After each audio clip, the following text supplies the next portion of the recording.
Shalom, Akim. It's your brother Malcolm from Chicago GMS camp. All right, coming at you with another lesson of, or episode of truth. All right, in the name of Yahweh Ba'Shem Yahushai. All right, and I'd like to give double honors unto the apostles of GMS, the true elders of all Israel on earth today. And salutations to the Akim on the four corners of the earth that are doing his work in truth and sincerity. And salutations to the confusion of faith brothers that are waking up and becoming a part of this thing, which is further bringing injury unto the so-called white man who was Esau, Edom, with his lives being destroyed, which I intend to do yet again with another series of information. You know,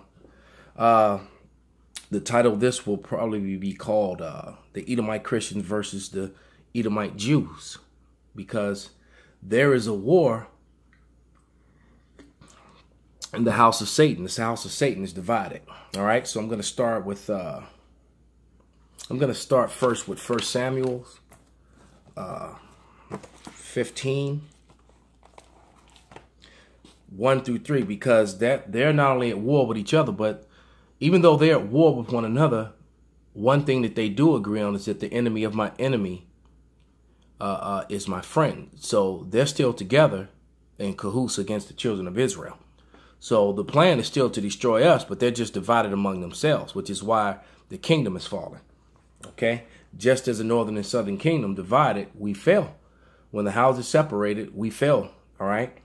But here, this is 1 Samuel 15 chapter, starting at verse 1. Samuel also said unto Saul, Yahweh sent me to anoint thee to be king over his people, over Israel. Now therefore hearken unto the voice of the words of Yahweh.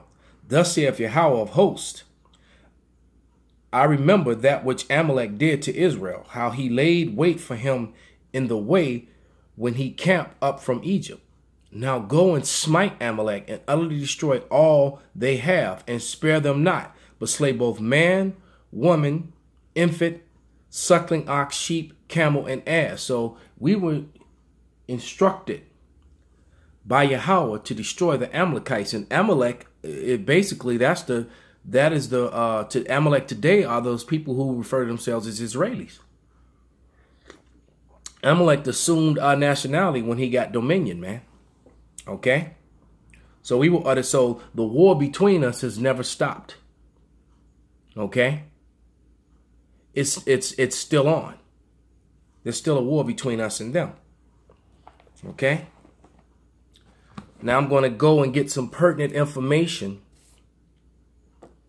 Actually, no, you know what? Let me read one more scripture. I'm going to go to Job 8:8. Why? Because you're not going to understand the things that are happening now until you understand what was going on in the past. So let me get Job 8:8 before I get into this information in these books.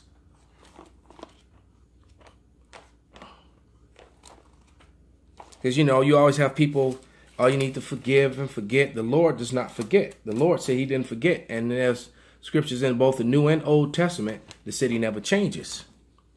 So, you people who try to put Yahweh in a box, that the creator of all heavens and earth and everything that is, that he can give you the emotions of hate and anger and pain and sadness and love, but he's only love all the time. So are thou greater than thy creator? This is Job 8:8. For inquire, I pray thee, of the former age, and prepare thyself to search for thy fathers. And when you search for thy fathers, you begin to realize who your enemy really is and how we really are truly at war. It's just a war of laws, rules, and documents and papers. They fight us differently now, to a certain extent, because they still shoot us down in the streets. They shoot down a Negro, Latino, Native American all the time. In fact, I might as well just knock out all these scriptures. This is now Mark 3:25, and it reads, and if a house be divided against itself, that house cannot stand. And if Satan rise up against himself and be divided, he cannot stand, but hath an end. And to prove that Satan is referring to a man and not some demon that's floating around in some strange place, let me read one scripture that's not in my script, but I'm going to read it. And this is Revelation 2:10. Fear none of those things which thou shalt suffer. Behold, the devil shall cast some of you into prison. Right? So he's going to physically cast some of us into prison, maybe even myself, for doing what I'm doing, just for reading scriptures and connecting that scripture to history, proving my point, even though I physically have done nothing to anyone, or I haven't even physically threatened anyone. All right. This is all about what's written in the scriptures. I'm just pointing out the information, man. Watched the video earlier of the brother from the channel. His channel was GMS Born Again. And, you know, his video was about the internet, you know, and how the internet, through the internet, it was cast into the sea. All right. And understanding that it's referring to as a net, because when you look at the internet and when they show you all the little stars and the connections and the lines, when they're showing it to you, it does look like a net. And understanding the earth, the people on the earth is representation of the sea. The flesh is representation of the sea. The truth has gone through the four corners of the earth, just as it was prophesied by King David in Psalms 19th chapter, man. And this is it, man. So time is getting short for you Edomites, man. All right. So without any further ado, let's get into this info, man. All right. This is first from the book, The Iron Curtain Over America, which was written by Colonel John Beatty. All right, one of those patriotic Americans who didn't have, there he is, who didn't have a lot of love for the fake Jews, because he understood that they were controlling information and controlling the wars, that they were the bankers and that they were controlling the wars, man, and that their sons and daughters didn't go off to war. Patriotic Americans went off to war, and he's one of them diehard, rah, rah, rah, I love America type cats. This is page 96 and 97 in his book, all right? He referred to them as gangs, the Jewish people as gangs. And they were, which I have a couple books here that's going to prove it, that was written by their own people. But this is on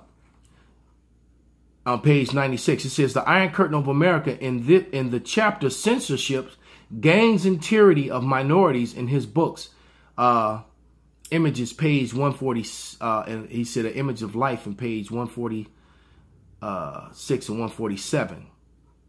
So I'm gonna have to try and check that book out, The Image of Life. But dropping down to the last paragraph, it says, unofficial arbitrators and censors of books have not, however, confined themselves to contemporary texts, but taken drastic steps against classics.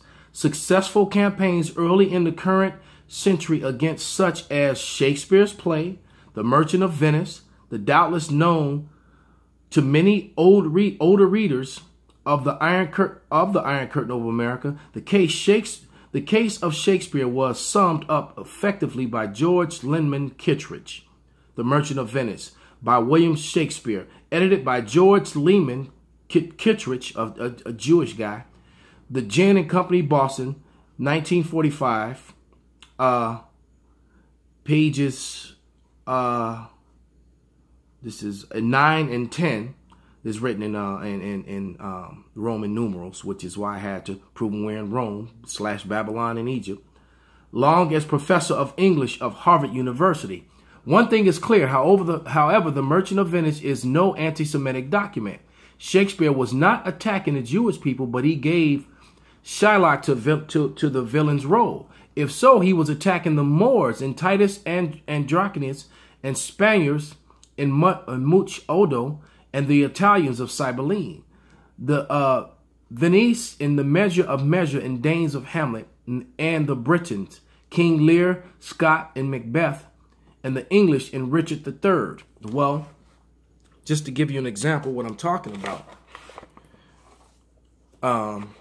here is an image of a Moor from Germany. All right? Now let's read the definition of a Moor. From the online dictionary, online etymology dictionary. All right, it says Moreno, a Jew or a Moor. This is why he was attacking them, because the Moors and Shakespeare they were Moors, man. Moors were ruling Europe during that time. They were falling from power as the Edomites were taken back over. And statues and images like this are left all over Europe to this day. I believe this one is actually in Germany. All right. The big fro, the big thick woolly lips, and that famous image right here, which is a Spanish Moor right there with the Mitri on, or what you call today a bandana. Tupac wore it the opposite way around. All right. Some of the brothers out in California still rock that style. The bandana tied in front, tied off. All right. Where do you think they get that from? That was passed on generation to generation, man. It's a spiritual thing. Okay. Much of the significant attacks on individual masterpieces, however, was subtle but determined. The campaign begun a generation ago to discredit older literature under the Jiggelson and dictatism for documentary indication and nationwide minority boycott of books as early as 1933, right to the American Renaissance Book Club, P.O. Box 1316, Chicago, Illinois. All right, and the reason they were doing that, they were boycotting all these old world books, man, is because it said write American Renaissance book because they were whitewashing history. Because Hollywood was showing you all these images of these very people that I just spoke of every time they did a play or did a movie on did a play on Broadway or did a movie, they would show you Edomites, man. They wouldn't, and the time period was like periods on the cover of my Bible, man. That's a 5th, 6th century image right there of Christians and an angel. And that's how all the images were prior to the 1300s, man. If you go on the internet and you Google Christ or images of angels or anything of that nature, images of Christians prior to the 1400s, you're going to see dark flesh images, often with dark skin and woolly hair and afros. All right, just like that. Just like this image of this Moor, which is still in Germany today. I believe that's Coburg, the Coburg Moor. All right? They're still around, man. There was too many of them to destroy. They couldn't deface and destroy all of them. And that's what they were doing, controlling information. Okay? So now that we got that out the way, let's go to some more information that they control. Let's go to page 119. And we did a sit down in this book. The camp sent down, which this book was the highlight of it. But this is Gangsters and Organized Crime in Chicago, in Jewish Chicago. You can also refer to New York as Jew York. Because if you think that because they control New York, man. Who you think Wall Street was set up by? All right? The slave markets were closed on Jewish holidays, man. The Wall Street and the stock market began with the enslavement of both Northern and Southern Kingdom, Negroes and Latinos and Native Americans, man. There was a ship called the Royal Anne that pulled into New York in 1715. All right, and there's documentation of that. You probably can look it up, and you can find it in the book Indian Slave Trade, written by Alain Gallet. Okay, but let's read this insert from this book. Okay, this is page 119. All right, just to prove a point. The Orthodox Jews were no longer immersed in community characterized by the old world culture. The younger generation of Jews spoke English over Yiddish.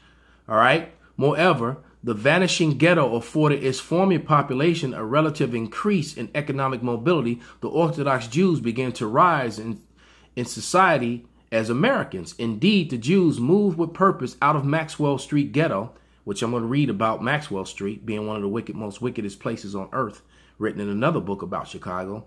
There was fit between the geographic mobility on one hand and the social economic mobility on an upward advancement. Now, before I go any further, let's address that word Yiddish, man, because they also talk about Yiddish newspapers being printed in this book. All right. And because they keep screaming Hebrew, Hebrew, Hebrew, and we're always saying that, no, you speak Yiddish, and they do speak Yiddish. And Yiddish was basically a false form of Hebrew. It's the bastardized version of Hebrew, which they speak because they combine other languages and they match the Hebrew characters up to their own languages. So the unlearned person, it appears to be Hebrew, because they're using Hebrew characters, but they're not actually speaking Hebrew. They're speaking another language. And that's why they have these false definitions, and they use certain words, key words, to try to attack the true Hebrew doctrine or attack what we do. They try to say that ruddy means red when it doesn't. They say that Adama means red, but it doesn't. But it says Yiddish. All right, this is the definition of Yiddish in the Winston Simplified Dictionary Bible Encyclopedic Edition with biblical references. All right, it's an dictionary encyclopedia, not encyclopedia Bible, but it does have biblical references. It says Yiddish, a kind of mixed German and Hebrew language spoken by Jews and written or printed in Hebrew characters. So it's written or printed in Hebrew characters, but it's not Hebrew because it's a changed, codified language, man. All right. Why? Because they're hiding things. And that, so like the true name of the Lord and the meaning of certain words is proves the dark flesh of the Hebrews, because the Christians were indeed Hebrews, man. All right. They were first called Christians in Antioch. That's in the book of Acts, I do believe. Okay. Around the 11th chapter. Back in this, let me just start this paragraph again. Indeed, the Jews moved with purpose out of Maxwell Ghetto. There was a fit between the geographic mobility on one hand and the social and economic mobility on the other. The upward advancement, coupled with the increase in respectability of relative decrease in American anti-Semitism, all right, and there are 8 Semitic families walking on the earth today, which we can prove that out of this very book, corresponded to the decline of the Jewish crime and gangsters in the city and the significance to Chicago Jewry. The closing of ghettos in many ways was the end of the Jewish gangster. See, they stopped saying Jewish gangster and just started saying gangster. So a lot of this crime and things about famous gangsters in Chicago, well, they were actually the Jewish. Newspapers increasingly omitted the religious marker. According to Jewish criminals, accordingly, Jewish criminals became simply gangsters. The population dispersal indicated that the interaction between the Gentile population and the Jewish community and the Jewish panderer, gambler, and racketeer was no longer to be so pronounced. The gangsters' activity could not hold the same significance or affect Chicago Jewry as they once did. For example, the Chicago Tribune could not blame Jews for crimes using sweeping terms of old such as ghetto or Russian Jews, because they simply did not apply. In turn, the gangsters did not affront the reputation of a single Jewish community, and their impact diminished. Jack Greasy Thumb Guzik, who started in prostitution business and rose to business manager and chief lieutenant to Al Capone. And here he is. This is a portrait of Jack Guzik right there. Okay. He was a chief lieutenant to Al Capone. He was Jewish. Like I said, a lot of these guys they portrayed as Italian gangsters was really the fake Jews, man. And there he is in the middle with the glasses on in court with his Jewish lawyers, man. So they control information. They made sure that the newspaper took out the term Jewish or Jew gangster and just put gangster. But they wouldn't have no problem putting Italian mobsters, though. And as they propagate and sell a tour in Chicago, you can Google it, about the gangsters. There's a bus that rides around with all these faces of these gangsters on it, and a lot of them was Jewish. Okay? It's a bus with Al Capone's face and all these gangsters on it, and they got holes in it. Because they were the inventors of the drive-by shooting, man. They invented that. Okay? And they were and these books get deep into it and prove that their wickedness, man, but they cover it up. And here's the author of this book. All right? And his grandmother, okay? His grandmother, here's her statement, all right? In the beginning of the book, and his name is Alex Gerald Franson, okay? And here's what his grandmother and his great uncle said, all right? In defense of them, they were always enterprising. So they covered up the crimes and their wickedness the same as they do now. Okay? So just to show you how they're at war, these Edomites at war. So this guy here, this fake Jew, this Jewish guy who's the author of this book. Here's his face. He was a Harvard grad. Okay. He was at war with this Edomite, Colonel Beatty, because Colonel Beatty was trying to show you that the Jews were criminals. All right. And they were propagators of false history, and that they were taking over America and trying to destroy the Constitution and elevate homosexuality and women over men and create wars and send off American boys to die for Jewish wars. And here we go. And I'm going to read something else he wrote in his book. This is on page 167, the paragraph. I'll put it there so you can pause it and look at it. You can pause it and read it for yourself, and I'm going to read it. It says, Zionism is not at present at least a humanitarian movement designed to help unfortunate Jewish refugees. It is a political and military organization based squarely on race, religion, and the nation using brute force against innocent people as an instrument of execution of its policies. And that's exactly what it is. The Israelis have already carved a state out of the Arab land, which is not, that's Israelite land. Neither one of them belong over there. Joel, the 3rd chapter. And have driven 75,000 Arabs out of their homes into exile. And this was back in the 50s. All right. It's way more than that. So there it is.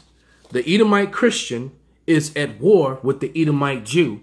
And the house of Satan, according to Mark 3 and 24, 25, is at war, and they're falling, man. Now, I'm going to close with this. This is called Murder and Mayhem in the Chicagos. I can't wait to finish reading this book. I've only read bits and pieces of it, but it's a very interesting read. And it shows you how low life and dirty these Edomites were, and Wicked Jake, who was vibing with them. But once again, these ghettos were set up by so-called white people. And I'm going to read about the filth that Jake was there. Is the real Israelites, the so-called African-American, was doing in here.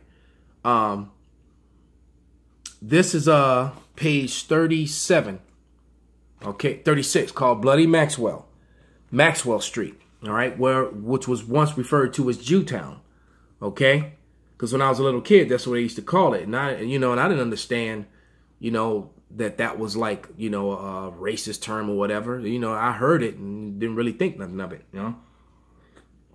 because I didn't understand any of that and didn't know it, all right, but it says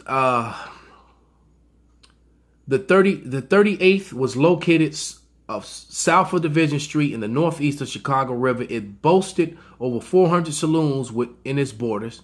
The worst of these was a section known as Little Hell, a network of brothels, dive hotels, concert saloons between LaSalle Street and the river. One of the hotels in Little Hell catered exclusively to homosexuals. Well, and look at Tel Aviv now. Look at Ashdod now. All right. Zechariah 9 and 6. Ashdod was a port town in Israel, man. And now that's modern day Tel Aviv. And they hold the biggest gay parade in the whole world there, man. All right. So right here in the middle of Little Hell, which was formerly called Jewtown, one of the one of the hotels in Little Hell catered exclusively to homosexuals as a novel concept at the time. And another was patronized only by dope addicts. Cocaine and morphine was sold openly there, right across the desk. In virtually every resort, knives and pistols could be rented by the hour, and men could be found who were willing to commit just about any crime for a handful of pocket change.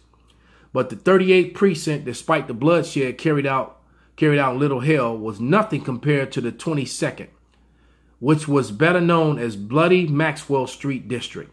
About 2 miles long and 1 mile wide, Bloody Maxwell was about on the north of Harrison Street, that's right where it is, on the west side of Wood Street, on the south of 16th Street, on the east by the South Branch of Chicago River. It was known to have more saloons than any other district in the city.